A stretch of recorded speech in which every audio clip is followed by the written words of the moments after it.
So I'm very glad to be here, and I just wanted to start with a story. You know, we've all, I think, worked in development, and one of my early experiences was I was working in Malawi in the early 1990s, and on a weekend decided to go to a game park in Malawi, which is a pretty desultory experience all around. But we got on this truck that was this old-fashioned open-bedded truck, and there was a guy driving the truck, and then there was a guy sitting in the back with us with this old World War I vintage rifle to protect us should there be any game. So we're driving along, and we're sort of bouncing along this very rugged dirt road, and the driver is like driving with his wheels in the ruts of this very rutted road. And I say, the driver is like driving with his wheels in the ruts. Why doesn't he get up out of the ruts? And the guard said, "Don't worry, we know what we're doing." Okay, great. And the road got worse and worse and more rutted. And I said, "Look, I know you think I'm this Western guy that's never driven a dirt road, but I grew up in Idaho. I drove four-wheel drives all over all the time. He really should get up out of the ruts." And the guard said to me, "We do this every day. We know what we're doing." Great. Like 3 minutes later, whoomp. Bottom of the truck goes up onto the center of the road. Wheels are fitting smoothly. We're completely high-centered. We're completely stuck. 2-hour walk from the thing. As we're jumping down out of the truck, the guard says, "Damn, same thing happened yesterday."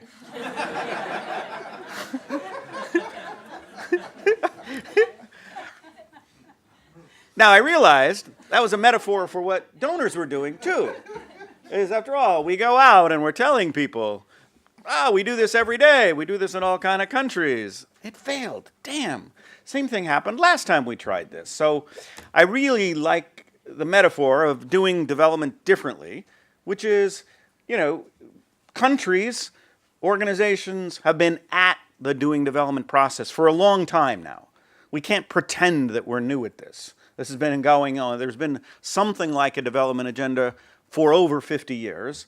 And hence, if you haven't succeeded, you very much have to question fundamentally either what you're doing or how you are doing it.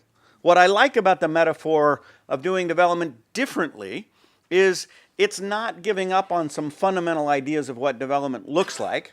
I fear that a lot of the world and a lot of the fashion has decided to not do development anymore, and rather than doing development differently. In the sense that there's a lot of attention to mitigating the consequences of the lack of development. And that's a very different thing than doing development. One can say, because we don't have development, human beings are suffering all kinds of, insults to their well-being, right? They don't have this and they don't have that and they don't have the other. And one can focus in some sense on mitigating the worst consequences of the lack of development. But that's not doing development differently. That's mitigating the consequences of the lack of development. It's not an alternative strategy. And one of the things that I was just in a discussion with some people who are very, very, very focused on human rights. And I'm all for human rights, just to get that out of the way. But our group is called Building State Capability. We're about building state capability, and we were trying to explain to them that, look, you can't deliver on a program of delivering human rights without the capability of the state. You can't say we're going to deliver particularly on any agenda of positive rights, of any attempt to endow people with a set of positive rights without the state. And then I realized, gee, is that really true? So as an empirical guy and as an economist, I was just reading this story, there's a new movie about a linguist that has to communicate with aliens. And this is like being an economist. We can only communicate with PowerPoint, which isn't necessarily how human beings communicate, but it's kind of like that. I want to emphasize that the development part of building the capability of the state is an integral part of any attempt to improve human well-being. And we sometimes get confused between the national development process, that's a social process of a series of transformations in the economy and the politics, in the capability of the state to administer and in social equality from sort of ontologically individualized measures of human well-being. But it turns out, if you just look at any measure of human well-being and any measure of state capability turns out to be an independently important factor in pretty much everything. So just even human happiness is quite, controlling for GDP per capita, controlling for the political, whether the politics is democratic or not. State capability has an independent effect on whether people are happier. And I started with this social progress index, which was this large attempt to build an index of human well-being that was completely GDP free. So let's completely deny that we're going to start with the premise that GDP is good, and let's have individual, let's build a social progress index that's a component of basic human needs, foundations of well-being and opportunity, and each of those is built up of these subsets like nutrition, water, shelter. So I started saying, how much of this social progress is really this fundamental national development transformation? And the answer is, at the aggregate level of the social progress index, the answer is all of it. Like, literally all of it. If you say, how much does GDP per capita, state capability, and whether or not you're a democracy explain of whether or not your country has a high social progress index, it's all of it. It's 100%. The correlation is 0.96. So they're indistinguishable between having successful national development in that threefold sense and achieving social progress. But what's more interesting to me and to this audience, I think, is that if you look at things like personal freedom and choice, safety, personal rights, tolerance and inclusion, and you ask, what's the transformation that matters? Is it GDP? This is the World Governance Indicator, government effectiveness, which is just one simple and easy measure of state capability, or is it whether or not you're a democracy?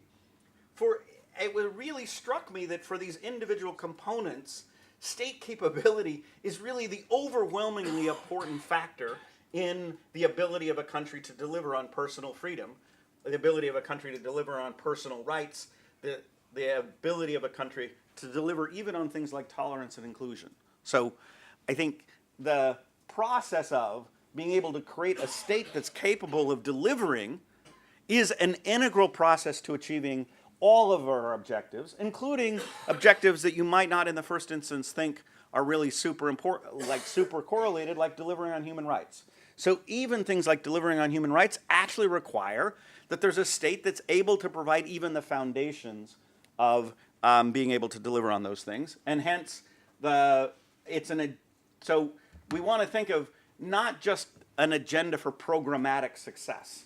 I don't think that doing development differently wants to think of, I'm going to run a small project in a small country funded by whoever and have success at that project. That's programmatic success. I think doing development differently is about doing development, which is this large-scale social transformation, differently. And that's an agenda for, over time, augmenting the capability of the state. And again, the state not just on its own through its own organizations, but also civil society and private sector actors, which requires a state capability to engage with. I think it's a process for not doing development, just mitigating the consequences of the lack of development, and not necessarily even a completely alternative definition of what development might mean, because I think the fundamental definition of national development as this process of acquiring state capability remains important for a variety of objectives, even ones that don't seem off the top of your head. If you said, how do I promote tolerance and inclusion, you might not think a capable state is an important part of that, but my argument is it is, and hence doing development differently is part of that overall strategy of doing development to achieve the development objectives that I think will lead to accomplishing more effectively the human well-being objectives that we all share. Thank you very much.